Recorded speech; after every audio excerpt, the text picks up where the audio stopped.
Euzubillahimineşşeytanirracim. Bismillahirrahmanirrahim.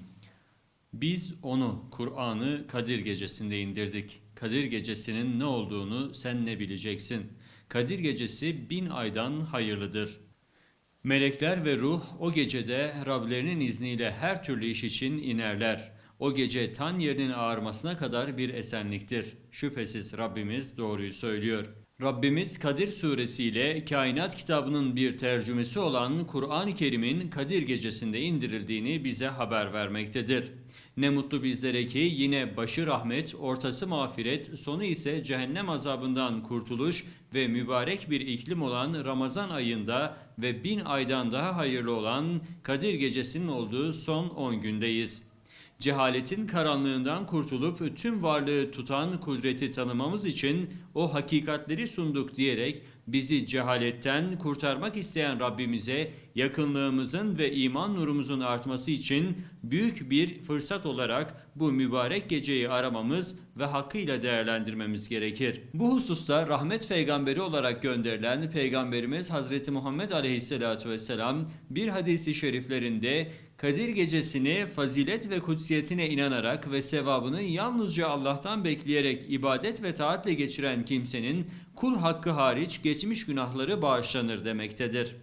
Diğer bir hadisi şeriflerinde Peygamber Efendimiz Hazreti Muhammed Aleyhisselatü Vesselam Kadir gecesini Ramazan ayının son 10 günündeki tekli gecelerde arayınız buyurmuştur.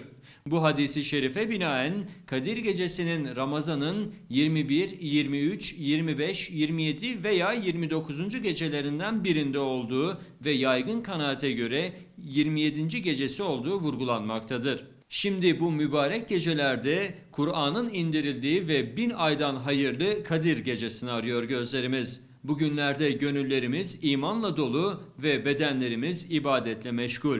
Bir yandan dua af kapılarını çalarken ellerimiz, diğer yandan katledilen, yurtlarından edilen mazlum kardeşlerimizin çığlıklarına yumruk oluyor. Dillerimiz şimdilerde af cümleleriyle birlikte Hamas'ın zaferi ve işgalci barbarların hezimeti için dönüyor.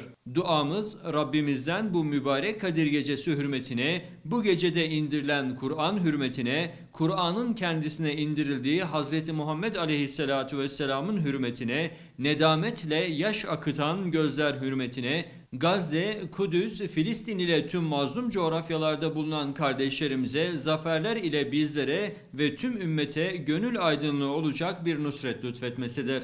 Unutmayalım ki Rabbimizin Kadir gecesine verdiği önem Kur'an-ı Kerim'de ayetlerle sabittir. Bu hususta hatırımızda tutalım ki Rabbimiz bize rahmetiyle muamelede bulunmayı çok istiyor.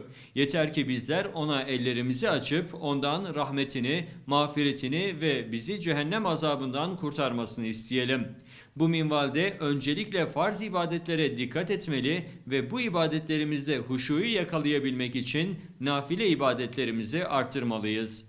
Mümkün mertebe Kadir gecesinde itikaf sünnetini icra etmeli ve bol bol Kur'an okumalıyız. Şüphesiz Ramazan ayından sonra da Kur'an-ı Kerim'i düzenli bir şekilde okumaya devam etmeli, bu amelimizi bütün bir yıla yaymalı ve onu okurken anlayıp yaşamımıza tatbik etmeliyiz. Kur'an her adımımızda yaşam biçimimiz olmalıdır. Yeryüzünde yakın ve uzak coğrafyalardaki mazlum ve muhtaç kardeşlerimizi gündemimizden düşürmemeli, onlar için maddi ve manevi olarak elimizden gelen gayreti göstermeliyiz. Ve ben ne yapabilirim ki demek yerine bana düşen nedir demeye başladığımızda Rabbimizin bize inayet edeceğinden ve dünyanın çok daha yaşanılır bir yer olacağından emin olmalıyız. Bu vesileyle Kur'an Nesli platformu olarak Kadir gecenizi tebrik eder, bu mübarek gecenin ümmetin içinde bulunduğu buhrandan kurtulmasına vesile olmasını Yüce Rabbimizden niyaz ederiz.